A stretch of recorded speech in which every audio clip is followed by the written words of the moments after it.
Em nome de nosso Senhor Jesus Cristo. Amém. Aos 25 de janeiro, 35 depois de Cristo, a conversão de São Paulo. Grande é o Senhor. Ele dirige os grandes corações, como torrentes d'água.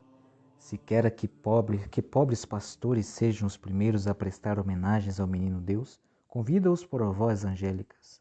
Se quer que reis de terras longínquas venham adorar o menino em Belém, chama-os e guia-os por uma estrela maravilhosa.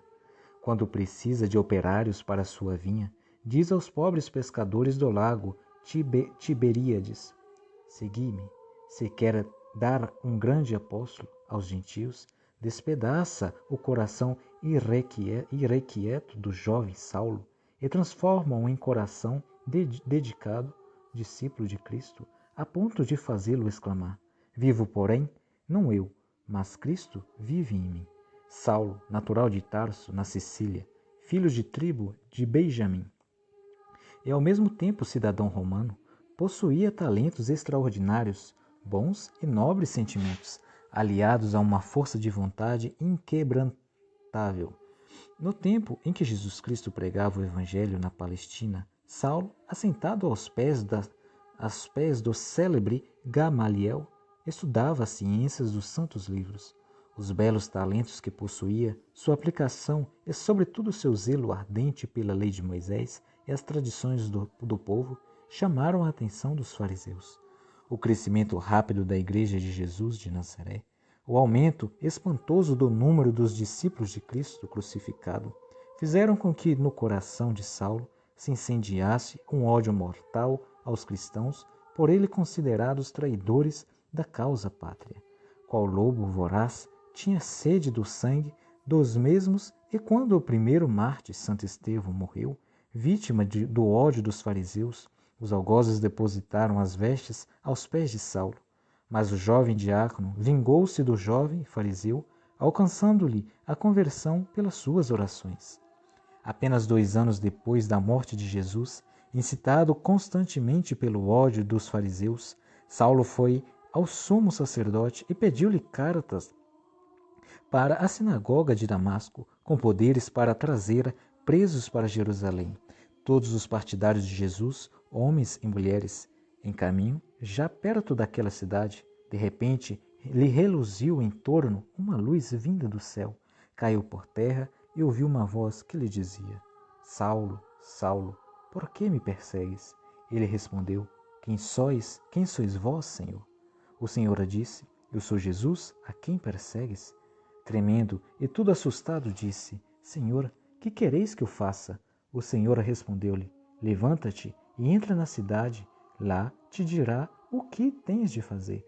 Os homens do séquito atônito ouviam a voz, mas não viam pessoa alguma. Saulo levantou-se, abriu os olhos, mas estava cego. Tomaram-no pela mão e levaram-no para Damasco. Passou 3 dias sem ver e não comeu nem bebeu. Havia em Damasco um discípulo chamado Ananias. O Senhor disse-lhe em visão: Levanta-te e vai à rua direita. Procura, na casa de Judas, um homem de Tarso, chamado Saulo. Neste momento ele ora. E Saulo viu, numa visão, um homem chamado Ananias entrar e impor-lhe as mãos para que recobrasse a vista. Ananias respondeu: Senhor, tenho ouvido falar muito desse homem e do mal que fez aos santos em Jerusalém. Mesmo para cá, ele trazia plenos poderes dos príncipes do sacerdote, para meter em ferros todos os que invocam o vosso nome. O Senhor, porém, disse-lhe: Vai, este homem é um instrumento da minha escolha, para levar o meu nome às nações e aos reis, assim como aos filhos de Israel. Vou ensinar-lhe a ele quanto tem que sofrer por o meu nome. Ananias foi. Chegado à casa, impôs as mãos a Saulo e disse-lhe: Paulo, meu irmão, o Senhor Jesus, que te apareceu no caminho, manda-me para te restituir a vista e encher-te do Espírito Santo. No mesmo instante, lhe caíram dos olhos como que escamas e pôde ver. Levantou-se e fez-se batizar. Paulo ficou ainda alguns dias em Damasco com os discípulos e logo pregou nas sinagogas que Jesus é Filho de Deus. Os ouvintes ficaram admirados e diziam: não era ele que em Jerusalém queria matar a todos e invoca este nome? E não veio daqui com a determinação de levá-los amarrados aos príncipes dos sacerdotes? No entanto, Paulo ganhava de mais a mais e levava a confusão no meio dos judeus em Damasco, provando que Jesus é o Messias. Depois de passar 3 anos na solidão da Arábia, Paulo voltou a Damasco. Então os judeus decidiram matá-lo. Paulo teve aviso da conjuração. Os judeus vigiavam as portas das cidades dia e noite, para que não lhe escapasse. Os discípulos, porém, aproveitaram-se da noite e desceram-no num cesto pela janela. Chegado a Jerusalém, Paulo procurou achegar-se aos discípulos, mas estes o temiam, não acreditando na sua conversão. Então Barnabé tomou-o e levou-o aos apóstolos.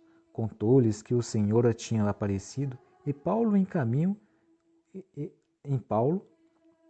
aparecido a Paulo em caminho, e falou-lhes da coragem com que Paulo se tinha declarado em Damasco, em favor do nome de Jesus. Desde então, Paulo ia e vinha com eles em Jerusalém e falava com toda a liberdade no nome do Senhor. Paulo, dantes inimigos do nome de Cristo, tornou-se-lhes o maior defensor. Outrora recebia cartas com ordens de destruir as igrejas e aprisionar os cristãos. Depois, como apóstolo, escreveu muitas epístolas para suma edificação dos fiéis, epístolas cheias de sabedoria e do Espírito Santo, conhecendo o mal que fizera, conhecendo a gravidade dos seus pecados, empenhou toda a energia da propaganda da doutrina de Jesus Cristo. 8 dias antes da festa da Cátedra de São Pedro, realizava-se em Roma a transladação das relíquias de São Paulo. Pouco a pouco, caiu em esquecimento esta solenidade e, em seu lugar, entrou como festa própria a conversão do grande apóstolo. Reflexões. Conversões como as de São Paulo, há poucas. De grande pecador que foi o inimigo declarado de Cristo e de sua obra, por uma graça excepcional, transformou-se em apóstolo da religião cristã. Como tal, trabalhou com uma dedicação admirável, arrostou os maiores perigos e atrozes perseguições das quais morreu vítima, selando com o sangue a sua amizade a Cristo e a fé de sua divina palavra. Esta conversão tão extraordinária põe em evidência a possibilidade da conversão do maior pecador e ensina-nos que para os pecados mais graves há perdão, e não se deve nunca desesperar da misericórdia divina, que é infinita. É preciso, portanto, que a conversão dos pecadores seja sempre objeto de nossas súplicas diante do trono de Deus, como a oração, o sacrifício, o martírio de Santo Estevão alcançou para Saulo a conversão. Assim, a oração constante dos fiéis é um fator eminente na história da conversão dos pecadores. Estes, por sua vez, aprendam da conversão de São Paulo, que assim como este grande apóstolo, depois de ter sido tocado pela graça divina, obedeceu incondicionalmente às ordens de Deus, apresentando-se ao sacerdote, assim também eles devem abrir o coração à voz divina, romper os laços que os prendiam ao pecado e começar uma vida santa e agradável a Deus.